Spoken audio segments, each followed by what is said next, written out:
साथ वाले का स्कूल बनाना, गार्डन बनाना, इस आपने जो कैंडिडेट जिसको खड़ा कर रहे थे, आपने उससे बात नहीं की, उसको परखा नहीं, उसको जाना नहीं कि क्या करता है। बस क्योंकि लोगों के दिलों से जुड़ा हुआ हूँ मैं, लोगों के एक अच्छे रिलेशन है, सुख दुख में खड़ा हूँ मैं, और 9 साल से इस वार्ड को इतनी अच्छी तरीके से संभाला कि यहाँ कोई समस्या नहीं है। सिग्नल पे जो स्कूल है, 1 नंबर स्कूल, मैं जब जीत के आया तो 3.25 करोड़ रुपए की लागत से उसको रिपेयरिंग कराया। राशन कार्ड ऑफिस के बाजू में स्कूल है, वो 53 करोड़ का ये स्कूल बनाया। आज वहाँ पर देखिए पहली बार गोंडी में ऑडिटोरियम, साइंस लेबोरेटरी, बच्चों के प्ले ग्राउंड, वहाँ पर सारे इंतजाम। बिल्कुल इसी तरह से रफीक नगर का स्कूल भी 9 माले के बन जा।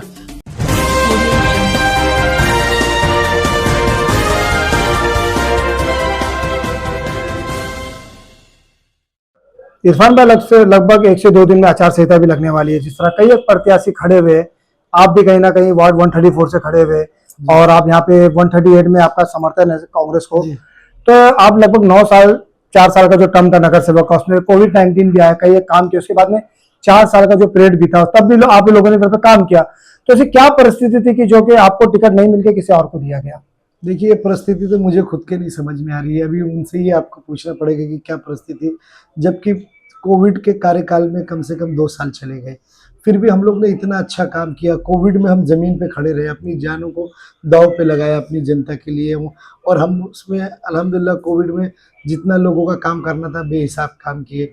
इतना अच्छा काम करने के बाद बहुत सारे और मेरे बहुत सारे कामकाज है जो मैंने बहुत मतलब अच्छी तरीके से किया। साथ वाले का स्कूल बनाना, गार्डन बनाना, ये सब चीज़ें बहुत सारे अच्छे कामकाज रहे, और अल्हम्दुलिल्लाह जब इलेक्शन भी आए तो सबसे अच्छा रिजल्ट भी यहीं से आया। तो ये क्यों हुआ मुझे नहीं समझ में आ रहा है। देखिए रिजर्वेशन कोई बड़ी चीज़ नहीं होती।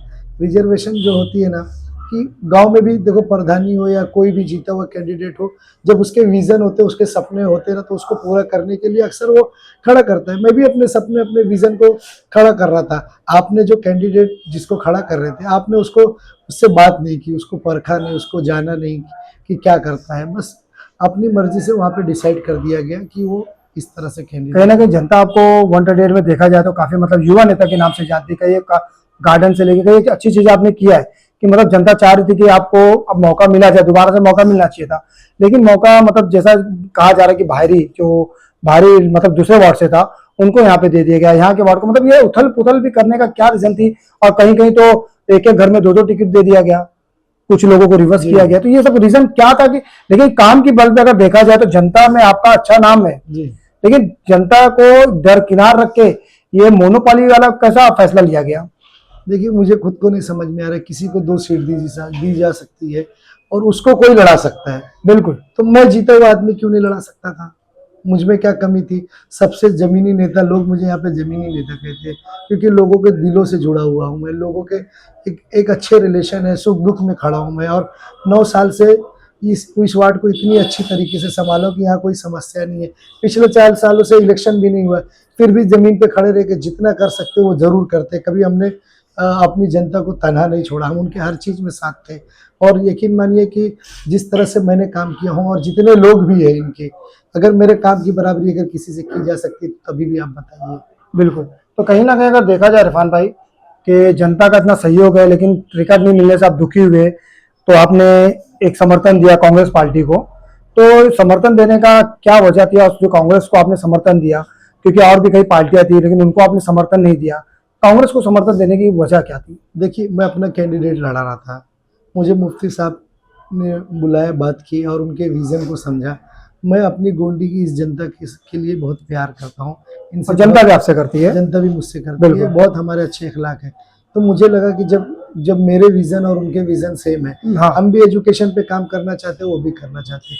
हम भी बच्चों के गार्डन के स्पोर्ट एक्टिविटीज़, गार्डन के डेवलपमेंट में काम करना चाहते हैं, वो भी वही करना चाहते हैं। तो कहीं ना कहीं नहीं है ना, डिवाइड ना हो। जी, हॉस्पिटल की जो फैसिलिटी वगैरह जो आगे बेहतर करना है, उस पर मैं भी काम करना चाहता हूँ, उनका भी वही विज़न। तो हमारी दोनों की एक सोच, बॉन्डिंग बहुत अच्छी बनी। और यकीन मानिए कि इस मैं दूसरा कैंडिडेट लड़ा भी सकता था, मगर नहीं लड़ा इसके लिए क्योंकि मुझे अपने वार्ड की जनता के साथ बहुत प्यार है। मैं चाहता हूँ कि ऐसा आदमी हो जिससे गोंडी की बहुत बेहतरी हो। मैंने अपने लोगों की बेहतरी के लिए मैंने समर्थन दिया, और अल्हम्दुलिल्लाह जब मुझे तो इतना नहीं पता था, जब मुफ्ती साहब से बातचीत हुई और उनके सारे चीज़ों को देखा तो मुझे ऐसा लगा कि मेरा डिसीजन बहुत परफेक्ट था। और ये डिसीजन मेरा अकेले का नहीं था, मेरे दोस्तों सबसे हमने बातचीत की, सबने कहा कि नहीं ये बेहतर है, और मैंने अपने गोंडी की बेहतरी के लिए ये डिसीजन लिया। तो कहीं ना एक आखिरी सवाल हमारा रहेगा इरफान भाई, जिस तरह अगर देखा जाए आपकी वाइफ भी 134 से कॉन्टेस्ट कर रही है, आप यहाँ पे कांग्रेस का समर्थक, अगर जनता आपको भरपूर प्यार देती है जिस तरह ऑलरेडी से पहले भी आपको दिया है, अगर जनता आपको सहयोग देती है और दोनों वार्ड आती है आपकी, दोनों सीट अगर निकलती है, तो आपका विजन क्या रहेगा यहाँ की जनता के लिए, आप और क्या बेहतरी करना चाहेंगे? लेकिन मानिए गोंडी पूरी तरह से एकदम बदल जाएगा, और जो विजन है हमारे, जैसे रफीक नगर, निरंकारी 13 नंबर 14 पर, लेकिन मानिए बहुत गरीब इलाका है, मेरे पास 2 ऑप्शन थे, मैं 39 भी लड़ सकता था। बिल्कुल बिल्कुल, लेकिन आपने जो 134 जो लिया वो तो छोटा पट्टी ज्यादा इलाका है। देखा स्लम इलाका है, लोगों को जरूरत है, अगर वहां पर जिस तरह से मैंने इस वार्ड में मेहनत करके इस वार्ड को इतना अच्छा बनाया हूँ, तो मेरी सोच हमेशा ये थी कि कहीं ऐसी जगह जाऊं जहाँ बेहतरी का काम करूं, लोगों का दिल जीत सकूं, और लोग एक दूसरे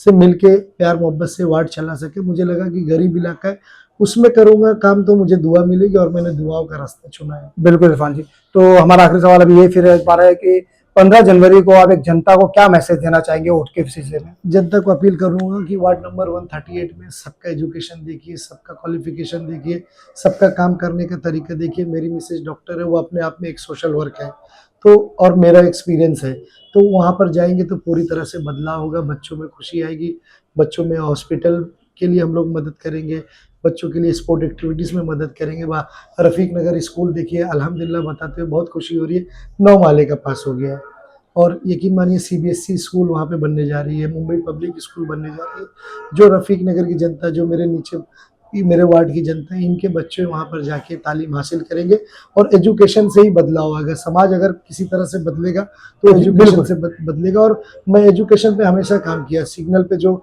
स्कूल है 1 नंबर स्कूल, मैं जब जीत के आया तो 3.25 करोड़ रुपए की लागत से उसको रिपेयरिंग कराया।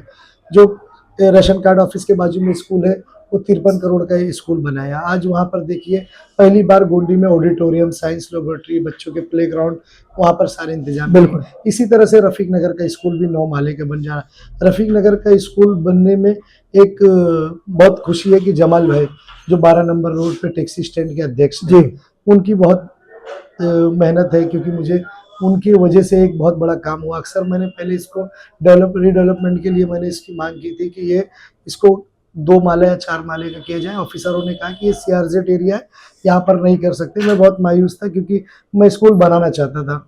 अचानक से एक दिन मैं 12 नंबर रोड की तरफ जा रहा था, और जमाल भाई मुझे मिल गए, तो उन्होंने कहा कि अरे इरफान एक चाहिए, हमरो भी पी लो। मेरी बहुत अच्छी बॉन्डिंग है, मेरे वालिद जैसे बहुत अच्छे रिलेशन है मेरे। तो मैं रुक गया, और आशियाना होटल है वहाँ पर, चाय पीते खड़ा था। मैं चाय पीते हुए खड़ा था, जब देखा मैंने अक्सर वहाँ पे कि सामने BST के 7-7 माले की मुझे 3-4 मंजिलें दिखी। तो जब मुझे वहाँ पर 3-4 मंजिला वहाँ पर दिखी, तो यकीन मानिए तब मेरे दिमाग में आया कि ये तो मेरे बच्चों के साथ नाइंसाफ़ी हो रही। तो मैंने एजुकेशन की एक मीटिंग बनाया, सारे ऑफिसरों को बुलाया, और मैंने वहाँ पर बात रखी कि अगर ये स्कूल नहीं बन रहा है तो यही वजह है ना कि CRZ का। बोला हाँ। तो मैंने बोला कि CRZ का प्रॉब्लम है, तो जो BST का 7 माले का प्लॉट है तो वो कैसे बन गया? अब आपके पास 2 रास्ते, या उसको डेमोनेशन करो या इसको परमिशन करो। तो वो एक वजह बनी। आज ये जो 9 माले का स्कूल आया, उसकी सबसे बड़ी वजह ये बनी। और अल्हम्दुलिल्लाह, जब अल्लाह कहते ना, जब आपका रास्ता अच्छा होगा तो उसमें जो मंजिल आसान मैं करके दूंगा, तो अल्लाह ने मंजिल आसान करके दिया। अल्हम्दुलिल्लाह अगले महीने में लगभग 70 करोड़ की लागत से वो स्कूल का टेंडर होने जा रहा है। बहुत खुशी है, और अगले महीने में ही जो भाजी मार्केट का जो टेंडर है वो भी होने जा रहा है। तो इस तरह से पूरा डेवलपमेंट होने जा रहा है। जो गार्डन है, मैंने मुफ्ती साहब से बात किया हो कि जो शाहू जी महाराज गार्डन है, उसको पूरी तरह से गोंडी का एक जिम खाना बनाएंगे, बच्चों के लिए, फुटबॉल के लिए, बैडमिंटन के लिए एक अच्छी तरह से डिज़ाइन करके ऐसा बनाएंगे ताकि हमारे बच्चे उस पर स्पोर्ट एक्टिविटीज़ में आगे जा सकें। बहुत बहुत धन्यवाद इरफान जी।